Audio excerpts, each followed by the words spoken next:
another episode of Self Talk Show where we dive deep into the world of personal growth and transformation. I'm your show host Mithali Ohri, and today we have a very special guest joining us. He's a renowned transformational coach and the creator of the groundbreaking Peak Transformational Experience method that has been changing lives across the globe. I'm thrilled to introduce you to Zubeir Amani, a true visionary and a catalyst for personal change. Zubeir has developed a unique approach that goes beyond traditional methods. His Peak Transformational Experience method combines elements of mindset reprogramming, emotional intelligence, and holistic wellness practices to create a transformative journey like no other. In this episode, we'll explore Zubeir's own journey and how he discovered his passion for transformational coaching.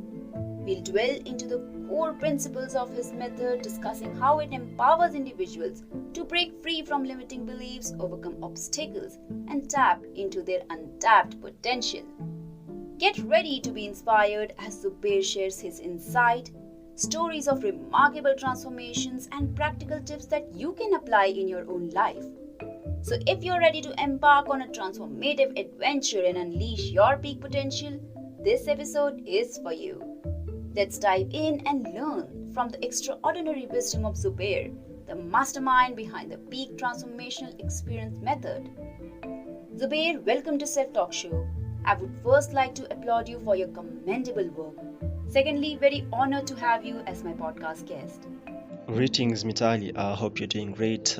Thank you for having me here in your podcast. It's such a pleasure, such an honor. And I'd like to thank you actually for the work that you're doing for the world, the positive impact you're having through your podcast, through your content, right? And I know people like you and many others who are in the mission to impact the world don't get enough appreciation from people. And at the same time, people don't realize how much your impact or spreads through the world, because if you impact a mother today, the mother is better for the family, and the family is better for the community, and the community is better for the world, right? So I want to thank you for the work you're doing, and may God bless you. May God continue firing and keeping your heart with this passion and purpose driven motto to continue doing what you're doing. So thank you for having me here. Thank you so much for your kind words. I truly appreciate it. Now let's shift the spotlight back to you. Can you please share with us your personal journey that led you to become a transformational life coach? So I like to bridge the first question with the second question because they're a bit interconnected, right? So my journey, and number two, what inspired you to create the Peak Transformational Experience method, and how does this method differ from other coaching methodologies? So I created this Peak PTE method, Peak Transformational Experience method, out of necessity actually. So my journey, it started I think six years back, if not 7. So there was this time where I was diagnosed with a back disease which had no name actually. So it started where I had some very painful back pains, the lower back, right? So I just thought it was maybe normal. So I went on just ignoring the pain, but slowly by slowly it became worse and worse. I started taking painkillers and it will get better, but soon, when like the painkillers effects 4 or 5 hours later, the pain will come back. So after some time, about 2 or 3 weeks, it got so bad that I could not walk properly, I could not sleep properly, I could not sit properly. I left doing exercise. I could not, like, I was more of immobile, right? My mobility was reduced like from 100% to 10%. So I was rushed to the hospital. And when I reached the hospital, I remember I was hospitalized for around 10 days straight. I was admitted. The doctors were just giving me the painkillers, and I had drips in my hand. At that time, I could not even sit, so I was just laying straight. I was just laying in bed straight, doing everything while laying in bed. So I will be fed while I'm lying in bed. At that time, the feeding was like just 2 spoons because I had zero appetite. Sleep, like I could not sleep at night because of the immense pain I was going through. And at the same time, I was having drips. Remember, I had like 3 drips in my hand, 2 were painkillers. The others were vitamins and nutrients and all that. So the doctors did all the scans from MRI to X-ray to CT scans to blood tests, everything, and nothing came out from the test to show that maybe there was something physically hurt or physically broken in my back. But at the same time, the pain was immensely there. I could not talk, as I told you. I could not sit, I could not do anything. I was just laying in bed. So after 10 days, I started doing physiotherapy to help me get my mobility back, and I was discharged.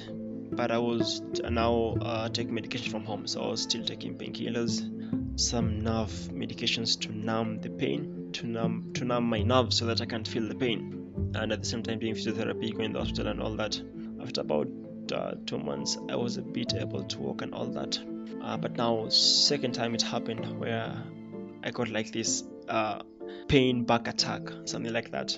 So rush of pain comes at the same time. You feel like the whole body is being screwed by hot nails. That's how painful it was. You feel like every single joint, every single inch of your body is in pain. So I was again rushed to hospital, and the same procedures. At the time, I even some doctors flew in. I was in a private hospital, one of the best ones in our country. I saw the best neurosurgeons and all that, but they could see nothing from their scans and all that. So it was pretty tough, pretty rough, because for me, I was living in hell at that time, right? And the doctors are like, they can't see anything. And you go to the doctor with the belief in mind, in that the doctor will find out what's wrong with you and be able to help you, right? But you go there and then you get crickets. They can't see anything wrong with you. So this was the second time, and the pains and the situation went on like for about 6-8 months. So when it reached the 8th month in the hospital and all that, not being able to walk and all the pain I was going through, it was the most depressing moment in my life, actually. These were the times where I was constantly thinking of taking my life. I remember at night when I was not able to sleep until I'll ring the bell because of the pain was too much. And even the nurse she had to come and inject me with some sleeping pills for me to be able to sleep, because I couldn't stay the whole night without sleeping. Till 3, 4, 5 a.m. in the morning, I'm just awake. There is like 0 grams of sleep in my head, right? So the 8th month, there was this doctor who took my case from the beginning. He said came with some other doctors, neurosurgeons and all that, and as a psychiatrist, psychologist, like a team who were handling my case at the time. And they came and they broke the news to me with my dad while we were there. And he told us that I've been here, been medicated, being under their radar. They have done everything that they could do, and they say that they can't help me. So I just have to go home and continue the medication at home, and maybe with God's will I'll get better. That's exactly what they said. And it's in the moment when it hit me that even the best of the best doctors could not help me, but now I had to help myself. So it's when I searched everything under the sun to see if I can get myself better. So at that time I was already into the personal development field. So I was giving talks here and there in some schools. I was in Instagram. I was engaging with friends and followers asking me questions, and I was just giving out advice and helping people just for free, as a passion and a hobby, because I was really deeply in love with psychology in this field of personal development and personal growth.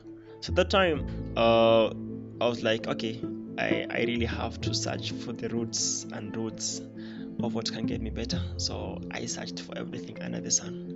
I went to search the best of the best coaches and experts, the best of the best fields, from Tony Robbins, Mary Zubeir, if you know her, Britain's greatest therapist, to Dr. Joe Dispenza, to Bruce Lipton, like the best of the best in the industry of science and psychology and neuroscience and neurology and epigenetics and everything, right? Psychology. So after about 3-4 months, I got myself back.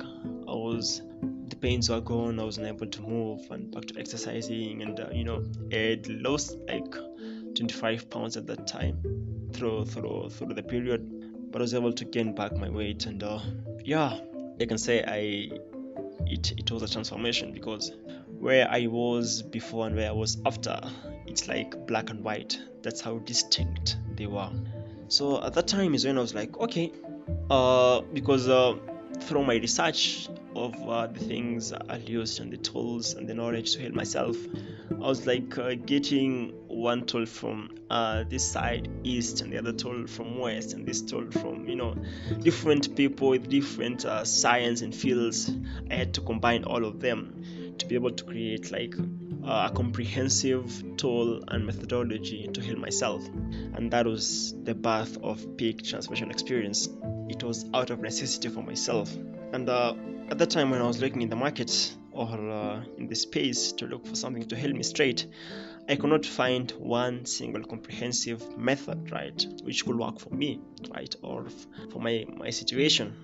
And at that time is when I realized that there are so many other people who are in pain, who are suffering, who are with even others with less conditions like me, right, who are just finding it hard to create changes in their lives, right?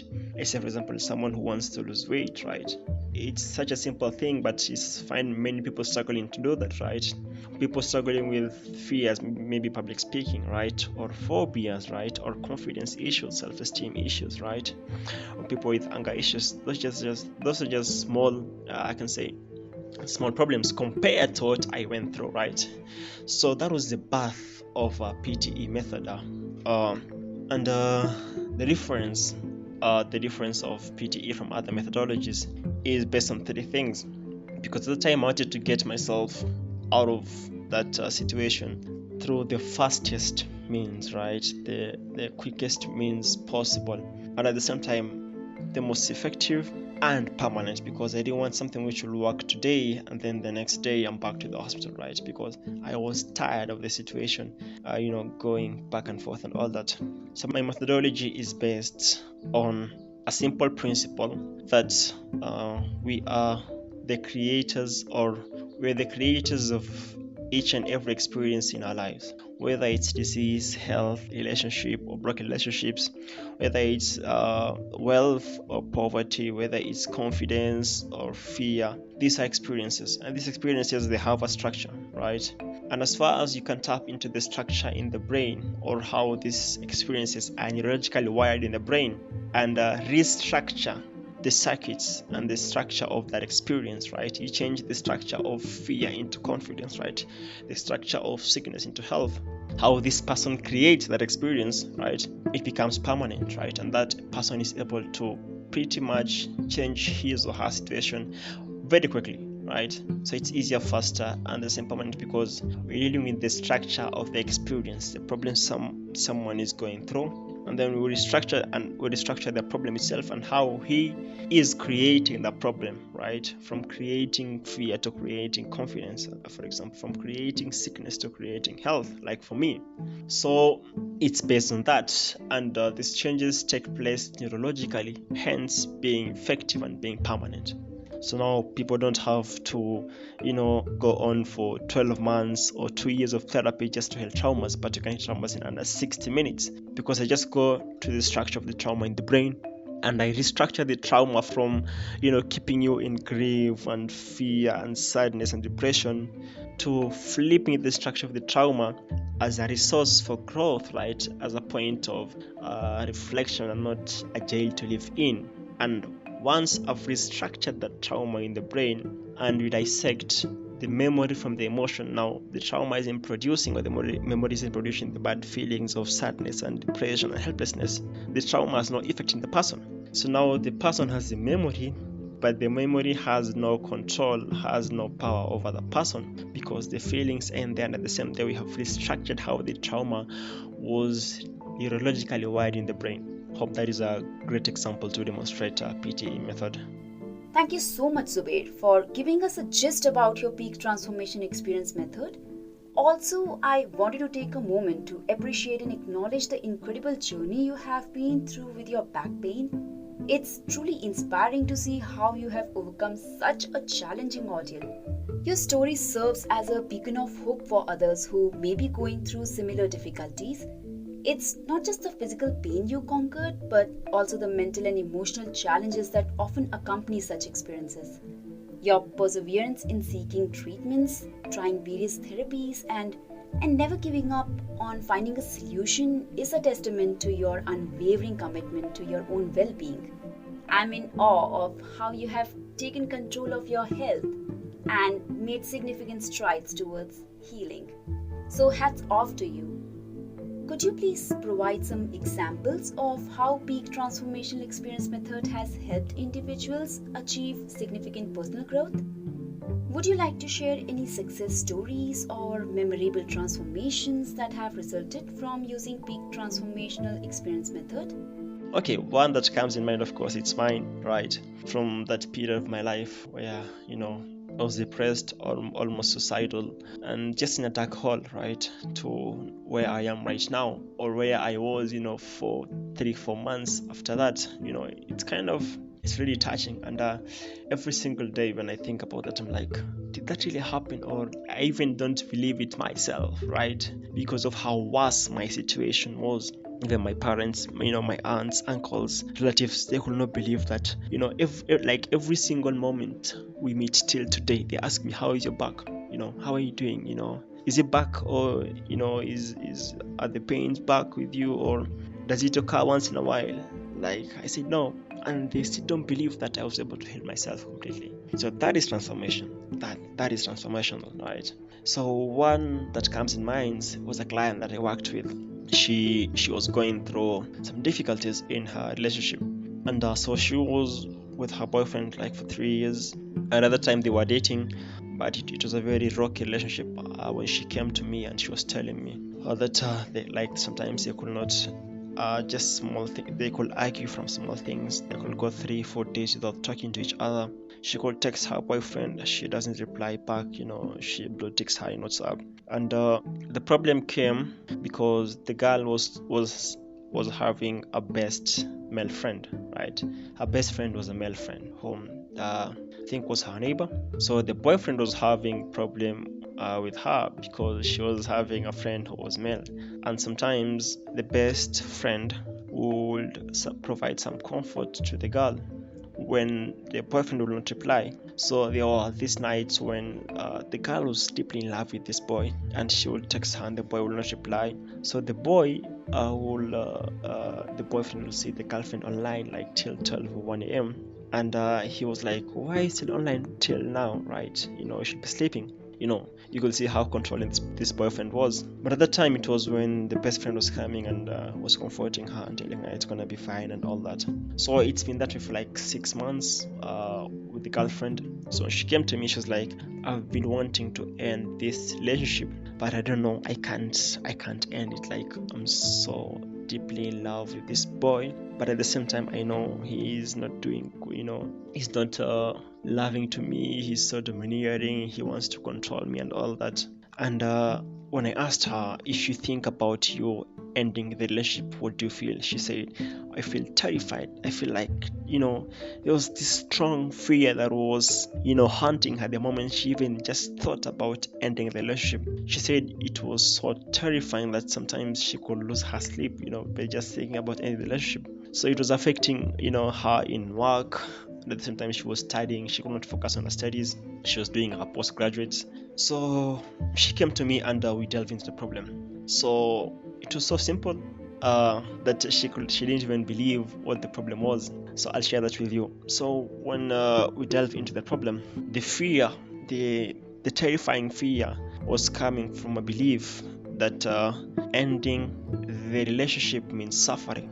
And she's like, wow, okay, how will I suffer? Because she's now working, she can take care of herself and all that. And that fear, that belief that if you end a relationship you're going to suffer, came from a very traumatic experience. So when she was around 5-6 years, her dad left her mom, right? And then when the dad left her mom, because things were not going well, the mom was really struggling to take care of her and her sister. So from that period when dad left, and she was seeing her mom suffering, going to take loans to pay, because her mom wasn't working, taking loans to pay for their school fees, to pay for their food, to pay for their rent. She formed the belief that if you're in love with a person, right, and the boyfriend leaves you, you're gonna suffer.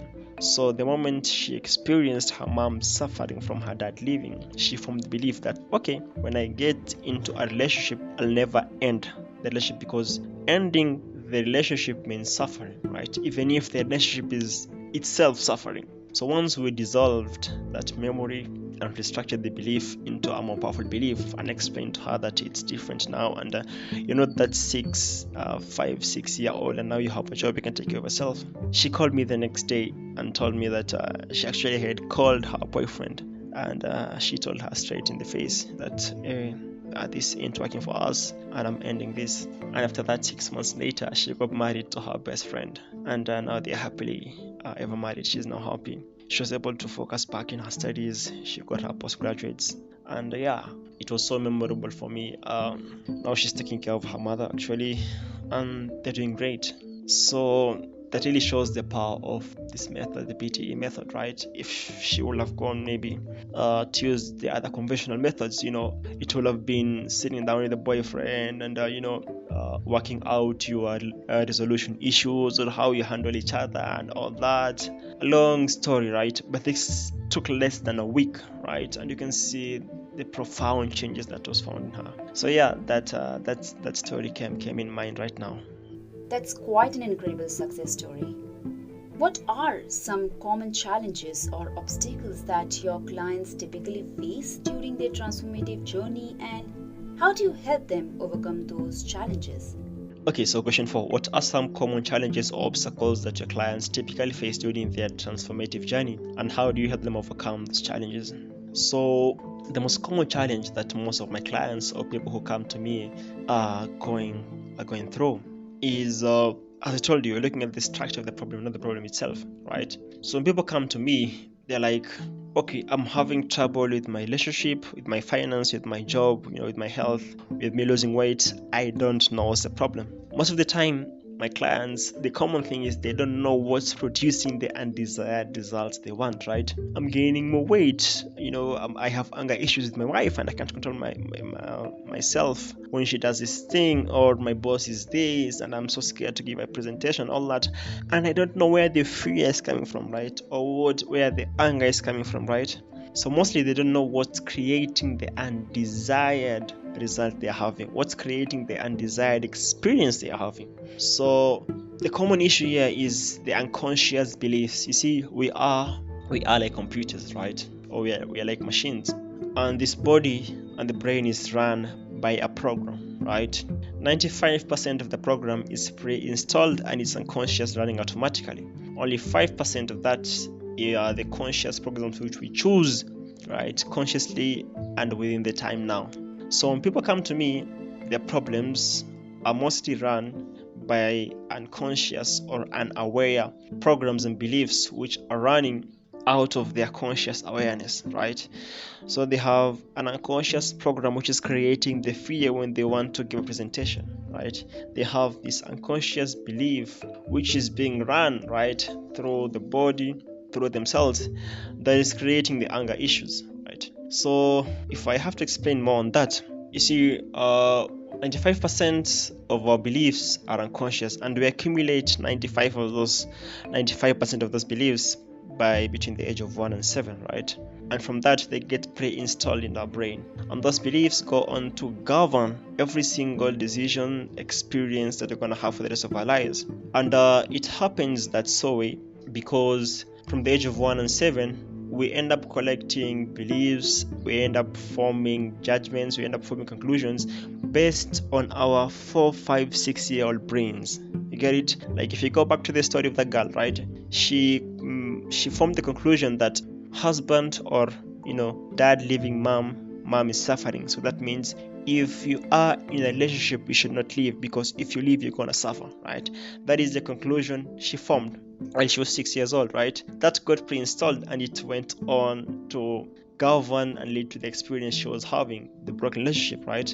So most of these beliefs you have from the age of 1 and 7, some of them are not helpful beliefs, right? Because they were formed when our conscious, we were not able to reason them out, right? And they got pre-installed. So we end up going through life 20, 30, 40, 50 years later with these beliefs which are unconscious, right? Running and creating the experiences, giving us the thoughts and the feelings you're having, right? Based on that 4, 5, 6-year-old boy or girl, right? So if people can realize that their life problems they're having right now is that it's not about the environment outside, it's not about the government or the traffic or the diet or what, but it's about me, and that there is a program running this experience, because every experience has a structure and a program running it, whether you are aware of it or whether you are not aware of it. And that is the biggest problem. We ain't aware of the things running, right? These experiences you don't want in life. So I help people discover what are these programs creating the experience they don't want.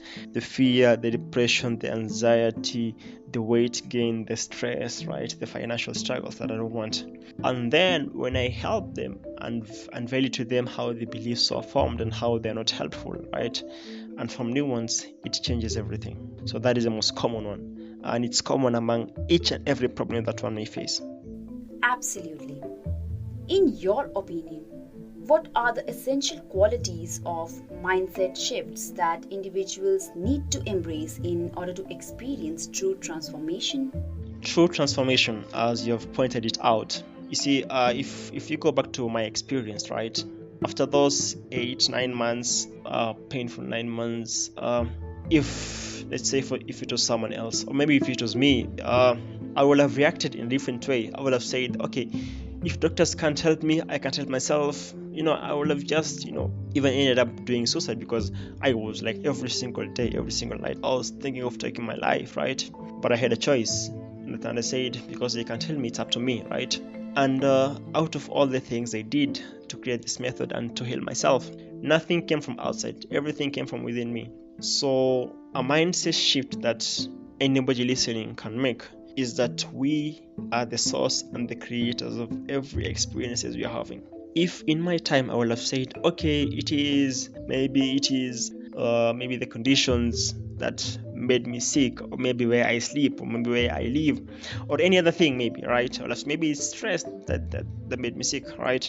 I would have put the power and the source of my experience to an outside circumstance, right? And we can't control anything outside of us, right? And the moment I would have made that judgment or the decision that what is causing me pain is not within me but outside me, I would have been focusing outside. And because the answers are not really outside, I would have been looking till the age where, okay, there are no answers. Now what? Now it's the end, right? Either end my life, or maybe some miracle happens, I find a doctor who will heal me, which didn't happen, right? But I realized the moment, right, that we are the source and the creators of our own experiences, whether the experiences are good or whether they are bad. We are the source and the creators. When you make that mindset shift, it puts you into a powerful state, because if you are the source of fear, you can manage the fear, you can control the fear, you can dissolve the fear, you can handle the fear itself, right? If I am the source of that, if I am not the source of fear, maybe it is my boss, or maybe it is my, the job I'm doing, or the project, right? I can't control my boss, I can't control something outside myself, right? And that actually brings in more fear, because I have the fear itself, and at the same time the fear that I can't control the thing bringing the fear into me, right? But the moment you realize that I am the source of my experience, it changes everything. And this is where it's a very big shift that if you make, especially in times where these hard times like mine, right?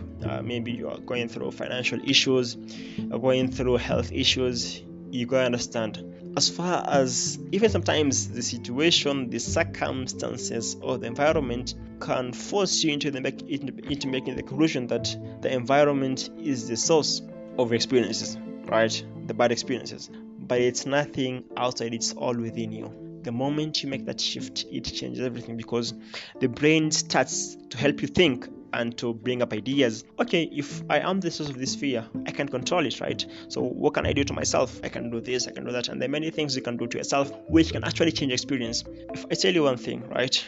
Let's take an experience like sadness and happiness, right? Where is the experience happening, right? Because if we wipe out every single individual in this planet, right, and the earth just remains with trees and animals and buildings, would we have sadness or happiness or fear or joy or health or sickness? There'll be no such experience, because all the experiences are from you and are within you, right? You are creating those experiences based on sometimes outside stuff, right? You use an ice cream, you feel happy, right? What made you happy? Not the ice cream. You used the ice cream to make yourself happy, but the happiness was created inside of you, right? The joy or the excitement, I can say that. So the moment you make the decision, or you have this mindset shift, and you realize that every single time I'm creating joy, I'm creating fear, I'm creating anxiety, not from a place of blaming yourself, no, but from a powerful state in that I am the creator, and because I can create this, I can choose to create another thing which is helpful for me, right? So we, both me and you, we are the creators and the source of all of our experiences. And maybe because we are not that good, right? We ain't doing a good job at creating good experiences, right? So the mind takes over and creates the bad ones we should want, right? But you have to know, you have to make the mindset shift that you are the creator of each and every experience that you have in your life. I completely agree that we are the creators of our own experiences. Can you share some insights on why people often struggle to create the changes they desire in different areas of their lives, such as health and weight loss, financial life, relationships, and work? Would you like to share some transformational methodologies or strategies that can help people achieve their objectives in any area of their lives? So people often struggle to make changes because of one major thing. Okay, the many, but one major one is that the way we have been conditioned to change, right? And this has been profitable for people who have conditioned us to think about change. So if you ask someone, or if I ask Kumitai to finish the sentence, change is, what comes in mind is the word hard, right? Change is hard, change is difficult, change takes long, right? We have been conditioned on the long, difficult way of changing. So if you went through a past traumatic experience, if you want to change it, they tell you, you have to go for therapy for 2 years, and after that you have to do this and do that. And even the moment the moment you make rapid changes in your life, they start questioning you, like, were you really suffering from the problem, right? Because people have been conditioned by society, by the media, by other people, that change is so hard, change is difficult, change takes long. And this has been so profitable for companies out there. They're actually capitalizing on the belief that change is so hard. So for example, you go home, you're so stressed by maybe a project in work, right?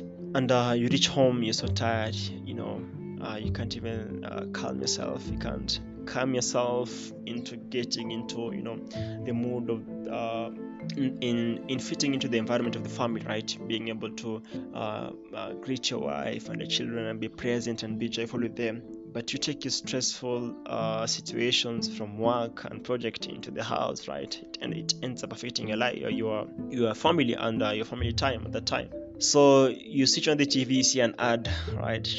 Coca-Cola is coming there, and they're just showing someone who is straight from the work and is so stressed, and he just takes a Coca-Cola and drinks it, and he feels relaxed, and feels good, and feels it's cool, and the moment you open the bottle, there are these refreshment voices that they project, like when you open the Coke, and they just tell you that you don't have to think about changing a situation. The easiest way to do it is with this Coca-Cola, right?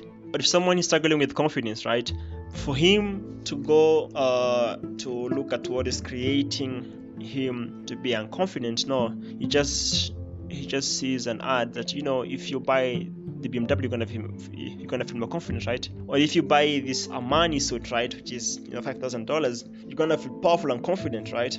So markets outside there are conditioning us that the easy way is to buy things outside. Buy this suit, you're gonna feel confident. If you're a lady, buy this makeup, you're gonna feel beautiful, right? If you are this, buy this, and buy this, you're gonna feel that way, right? Because we believe that if I decide to change myself, maybe to deal with my unconfidence, right, or to deal with the issues of me not feeling beautiful, it's so hard. But the easiest way is for me to buy the makeup, to buy the suit, to buy the soda. So I've been conditioned that change is so hard, and the easiest way is to buy and profit these companies, which runs me nuts. I don't know. Winning this battle is so hard because you can't fight all the companies. But what I can do is through speaking to people, is through this podcast, I can share to them that, hey, change is so easy. As far as you know, it's all within yourself, right? Where is confidence? Okay, if someone is talking with self-confidence, where is this confidence coming from? It's from within you. Even the time you realize that, or the time you get your confidence back, it wasn't from anything outside, it was all within you, right? Maybe so the way you got the confidence was a long way, but it is just checking what is producing the unconfidence that you're having, the fears you're having, the phobias you're having, and restructuring the experience and the neurological circuitries in your brain which are running you into producing the unconfidence and the fear, and just changing the structures into producing confidence and producing courage instead of fear, right? And producing good self-worth and high self-value for yourself. It is that easy. But because we scroll every single day and we are being marketed, hey, if you look at everything we buy, it's nothing about the thing, it's all about feelings. You want to feel confident, you want to feel beautiful, you want to feel happy, you want to feel joyful, you want to feel excitement, right? Because we don't know how to get these feelings from ourselves. And what we know is that it is so hard to be happy, but the moment you buy a kind of ice cream, you're going to feel happy. So what do? No, just buy the ice cream, I feel happy, and it's all that. It's as easy as that. But remember, that is not the way, right? They're using your emotional, they're using your ignorance because you don't know, and at the same time they're using your emotional emptiness inside you. If you suffer from fear and phobias and low self-worth, or financial issues, relationship, weight issues, they're using that to profit themselves because they know you don't know. They know that Mitali there doesn't know how to feel happy. But the moment she buys 5 cans of ice cream every single day, she's gonna feel happy, right? So what I can share with you is that change is so easy if you know how, if you know the right way, if you have the right strategies and methodology, and it all starts within you, not from outside. Okay, question 7, Mitali. From experience, what are the common factors that hold most people back from easily and consistently creating the changes they desire? So people don't know how, right? That is a very common factor, right? If I ask someone, because if someone knew how to change his weight, he will not be overweight. If someone knew how to make his relationship more loving, right, and more joyful, he will do that, right? But because they don't know how to do so, they get stuck, right? They get stuck, not knowing how. Sometimes people know the how, but they know it, just through knowledge, right? Okay, if I have to end my fears, I have to believe in myself, and I have to not get scared, and I just know maybe it's normal. They just know it consciously, right, and at a very shallow level, but they don't know how, with the step by step, and how the problem is being created, and the structures, and what's going on internally that is producing the experience they don't want. So the common factor is people don't know how, right? And one thing is to know that, as I've said before, change is from inside out. All changes happen within you. Don't focus on changing anything outside yourself, but you gotta start by changing everything within yourself. And I can break this down into 3 things, right? If you think about any experience you're having, sadness, anger, anxiety, sickness, or joy, health, confidence, and wealth, right? If you look at all these experiences, they are made up of 3 things, right? They're made up of thoughts, emotions, behaviors, every single experience, right? So the thoughts are the pictures and sounds we make in our head, right? And the moment you have any single thought, right? They say we have about 50,000 thoughts in a minute, I think. And your brain can only focus on a small fraction of that. So a lot of thoughts, they go unmonitored, right? they go out of our conscious awareness, right? And this become the unconscious thoughts that they run and produce the consequent emotions, right? So back to thoughts. So the thoughts you're having, anytime you have a thought, your body goes on to produce a corresponding biochemical reaction in the body, right? So the thoughts are the language of the brain. Feelings are the language of the body. So everything you feel, it must be communicated in the body. Every single cell will know that this time you are thinking about fearful thoughts. This time you think about confident thoughts. This time you think about depressing thoughts or sad thoughts or joyful thoughts. So that's why you have the mind-body connection, right? Because the mind and the body are one of the same entity. They are the same system, right? But they just operate kind of differently, right? The mind operates through thinking and the thoughts, right? These are neurons which are firing together, connecting, creating circuitries, and now the body speaks chemically, right? Through chemicals which you feel as emotions. So every time you have a thought, a fearful thought about the future, about the past, as a thought, a joyful thought, it is communicated through the body. Every single cell will have to respond to that thought by producing the corresponding chemicals, which are the emotions and feelings.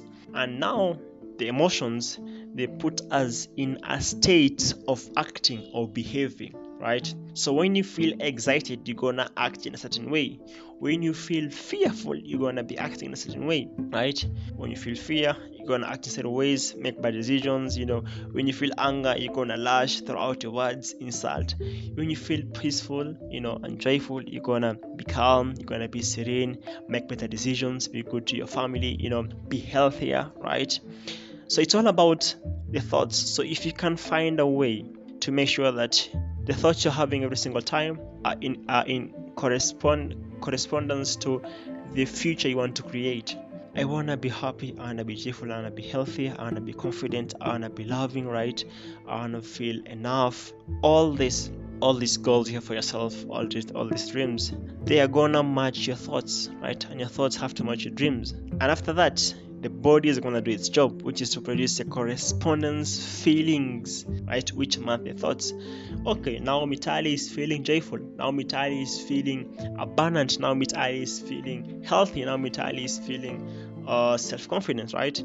The body produces feelings, and that will put you in an emotional state, in a state of being. So that's why when you ask me to describe Mitali or someone else, right, I'll always describe the person in accordance to feelings or what he do. I'll say Mitali, she's such a happy person, she's such joyful, she's so nice, and she's a podcaster, and she's this, right? So what describes you or your state of being is your feelings. She's happy, joyful, humorous, and all that, and the things you do, podcaster, teacher, doctor, right? And these things are based on the thoughts and the feelings. It's as simple as that, right? Not that simple, but it's as simple as that.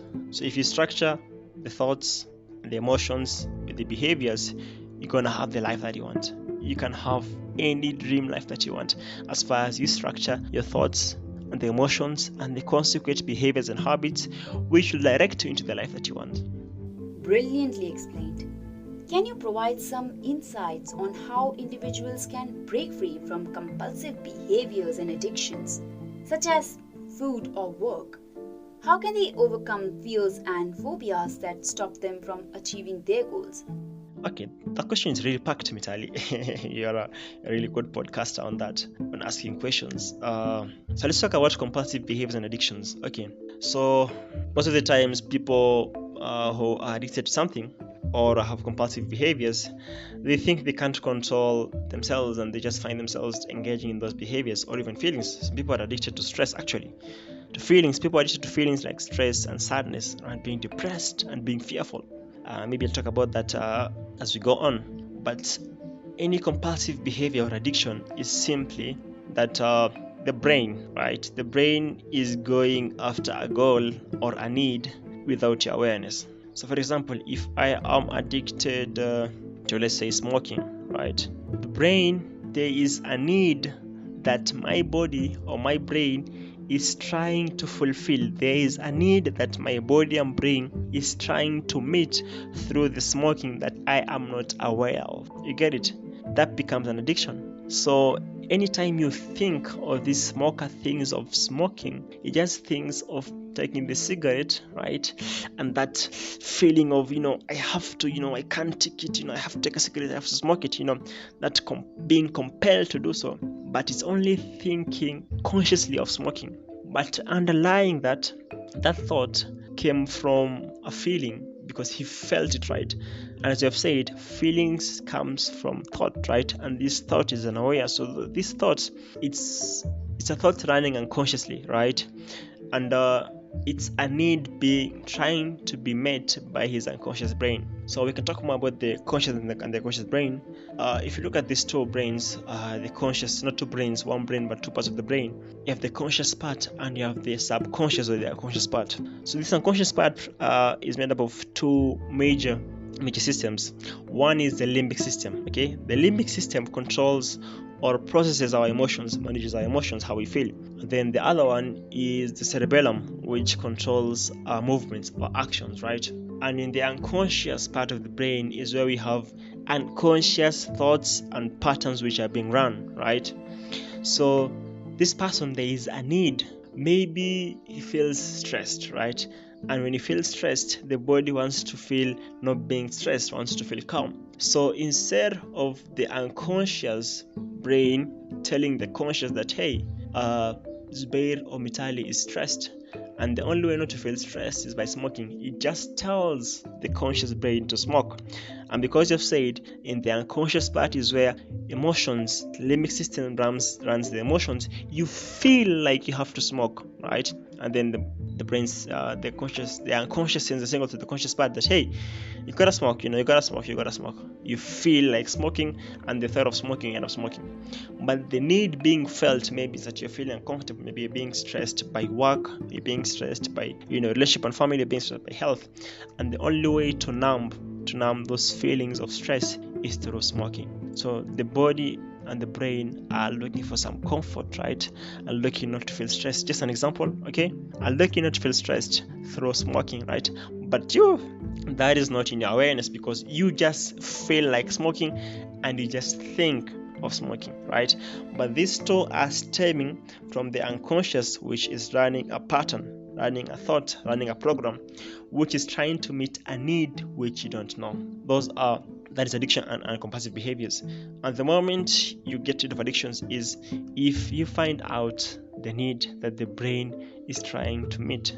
That's it. The moment you identify the need, you can find new ways of meeting that need. And sometimes even the need maybe can be met once and for all. So for example, someone may want to feel calm or may want to feel confident, right? And because the moment he feels unconfident or has low self-worth, right, which is very common with people who feel unconfident, they have low self-esteem. And I can say that low self-esteem, low self-worth are the same thing, right? They try and you find themselves being addicted to like shopping, right, or some foods, right? Because when they eat that, they feel good and they can numb these feelings of low self-worth. So if we can go to this person and say, okay, this food, this addiction is trying to meet the need to feel high self-esteem, high self-worth, we can run and pattern where that low self-esteem came from. And mostly it's from the past, right? Maybe an experience happened, maybe an event happened, right?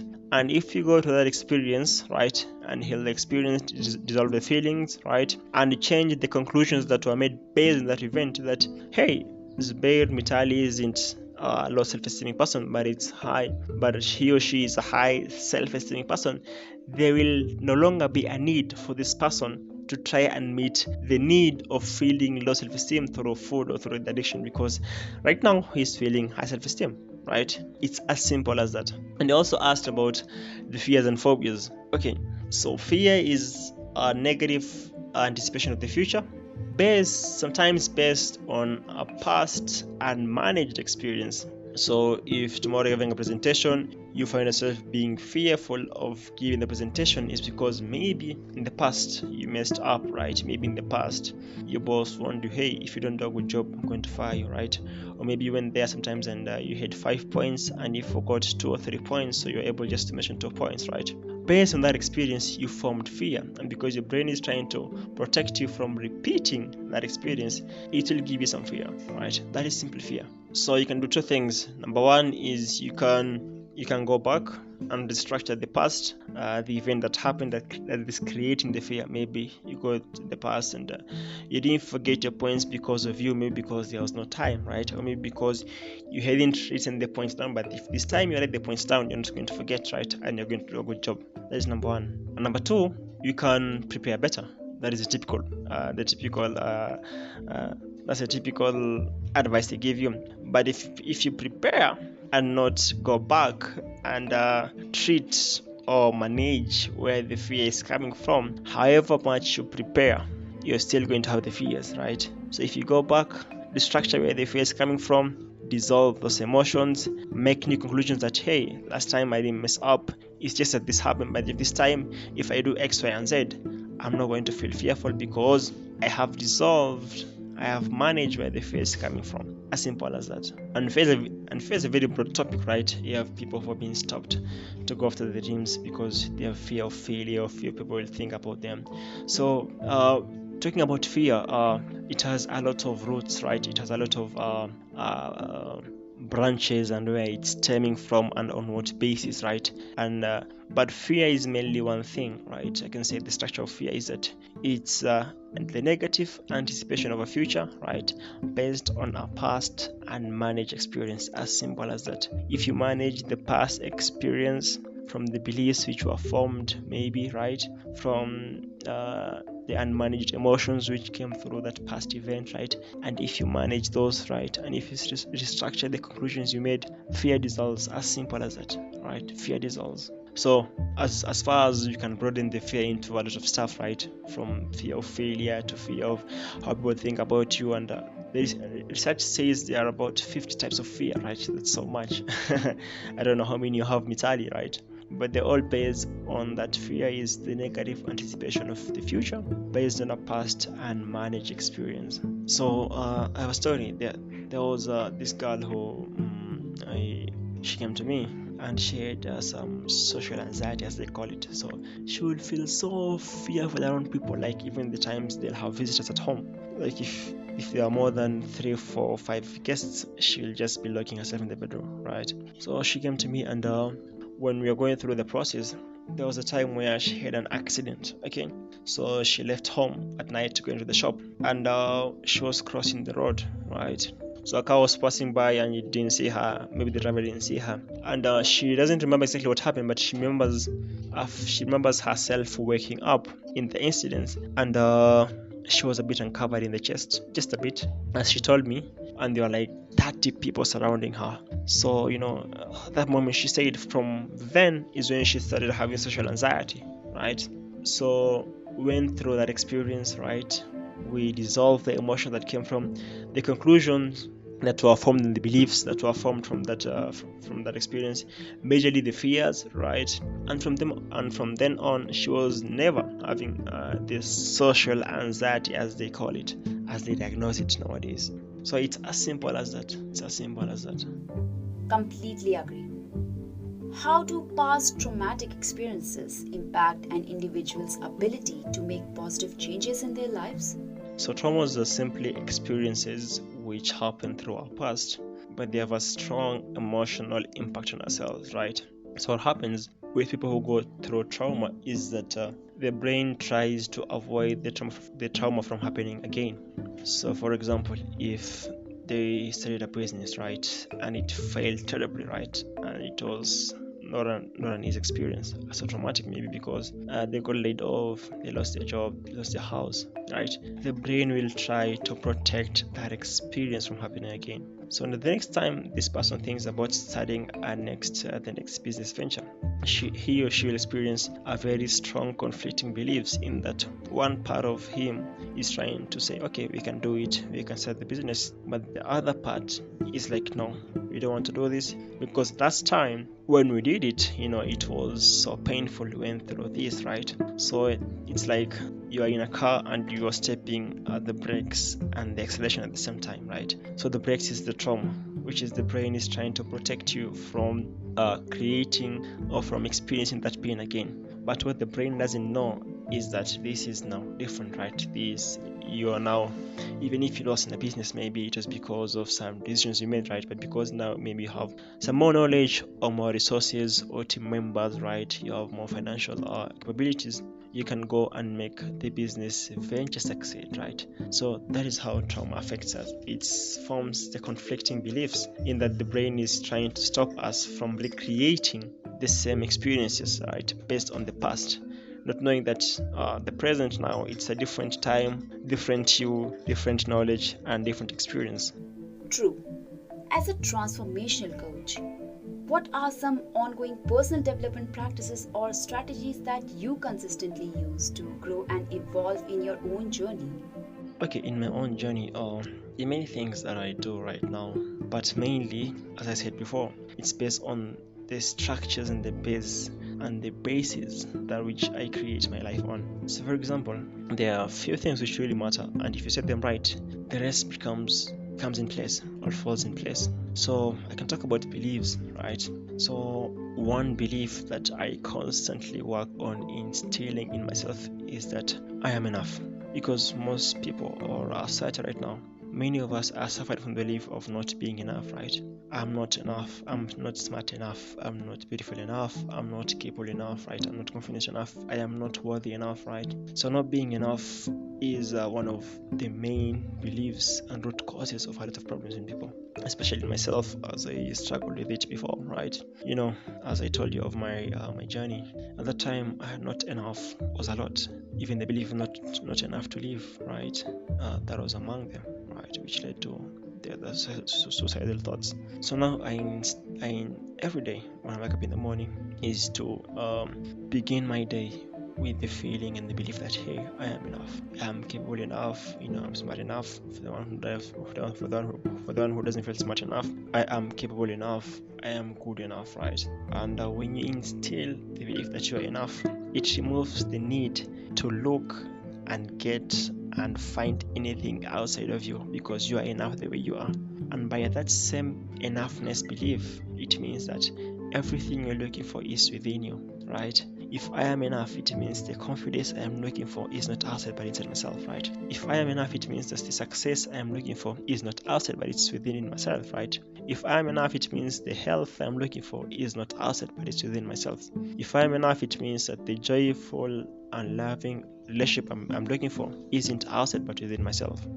So the beliefs, right, especially I'm enough, is one that I work with every single day, right? Every single day, to keep it in check, right? To keep it in check, and also being grateful, right? Which matches, because if you are enough, you become grateful, right? You don't need any external thing, you don't need any more thing.